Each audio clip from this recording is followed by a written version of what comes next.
This is how it works. Please, please, please, again, understand. We are not giving you a philosophy. We are not giving you an opinion. We are describing an observation of how reality is structured, how it works. This is literally an instruction manual. By following the instructions, you allow the machine to work to your advantage. If you throw the instruction manual away, the machine may work, but you might also injure yourself.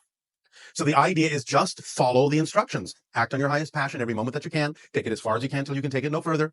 Do it with absolutely no insistence or assumption as to the outcome. Stay in a positive state no matter what happens, no matter what manifests, because the end cap to that instruction manual is it doesn't matter what happens. It only matters what you do with what happens. That's what makes the difference in your life, because everything is neutral and can serve double duty. So even though something may have originated negatively, even though someone else's experience or opinion of it may be negative, if you stay in a neutral state and in a positive state by knowing that you must be experiencing this for a positive reason, no matter how it looks, you will also and always derive a positive and beneficial effect from it, no matter what anyone else is getting out of it. That's up to you. That's your call. You have that choice. You have that freedom. You have that power to determine what this means for you in your life. Even something that you might neutrally not prefer must still be there for a reason if it manifested in your life.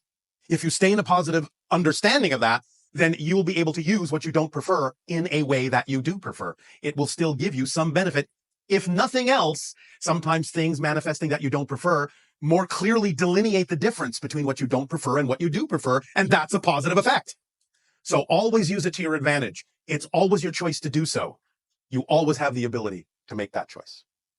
And then you will experience the idea of abundance in all its forms. You will go with the flow of your own current in creation, and you will experience the effortlessness and the joy that life has to offer. When you have belief systems that create resistance to the idea of opening up to the other forms, you slow everything down by insisting that it can only happen this way, and I can only do this if this happens in this way. Then you're actually slowing down the process by which you might actually have been capable of doing whatever that is much more quickly and much more easily. Is this making some sense?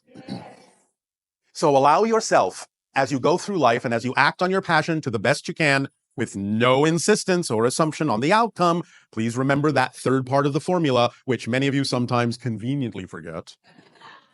I'm acting on my passion. I'm acting on my passion. I'm acting on my passion. And this had better happen. And this had better happen. And this had better happen. Or something's wrong. That's not the formula. When we say act on your passion to the best you can, taking it as far as you can until you can take it no further, the implication in that statement is very clear. There will be moments when you will not be able to take it further in that way. That's not a block. It is an arrow pointing in an unexpected direction that is actually more representative of your true path. Let yourself go with the flow. Remember, sometimes many of you think that the path of least resistance is straight and true and short. Not always. In fact, not often.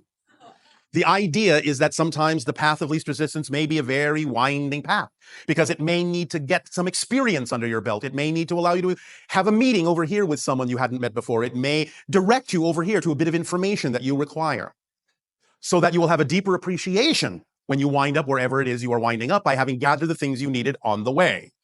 That path is your path of abundance. The path of least resistance is the path of greatest abundance, greatest synchronicity, greatest allowance, greatest giving, greatest imagination, all of it.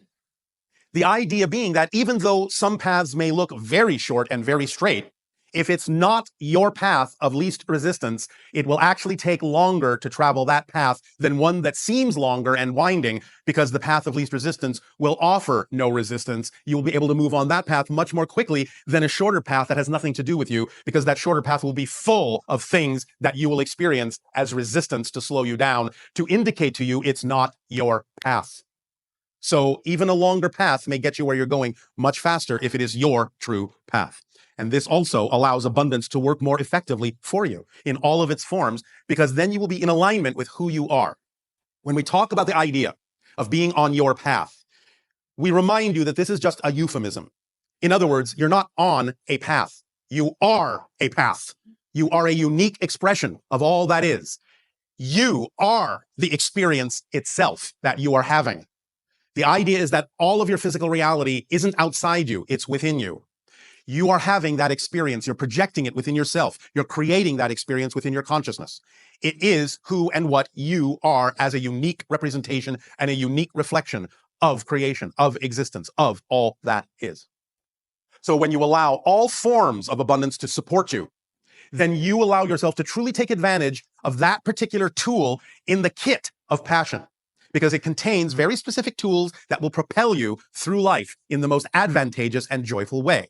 When you follow the formula of acting on your passion to the best you can, taking it as far as you can until you can take it no further, and you do this with absolutely no insistence or assumption as to where you're supposed to wind up, as we have told you before, you open up that kit that contains the driving engine of your life.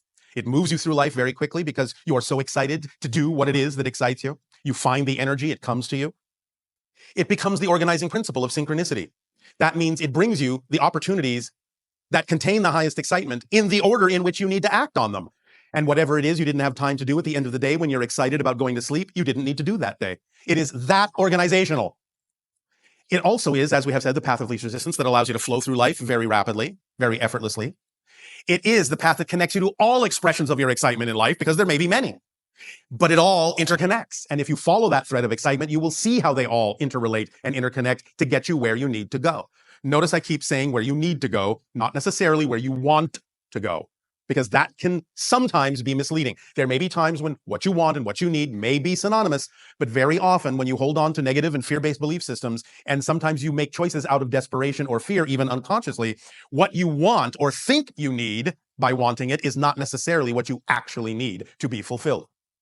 But to be fulfilled, you will be given everything you need, because that's another tool in the kit, is it leaves nothing relevant for you out. It is a complete kit. It contains everything you need. It is designed vibrationally for you. It's your path. You are the path. It's your frequency. That's what passion is. It's your frequency being experienced in bodily form as a sensation. And it is the translation of your higher mind's language to you. The higher mind speaks in energy. The translation, the way you experience the higher mind's language, is through the sensations called passion, love, excitement, creativity. That's how it translates in your body. When you respond by actually taking an action on your passion, you are responding in the language of physical reality, which is physical action. Because you can sit and think about it all day long. You can ponder it, you can wonder about it, you can give it lip service, but it will never actually be a response to your higher mind if it doesn't actually come through the physical actions you take.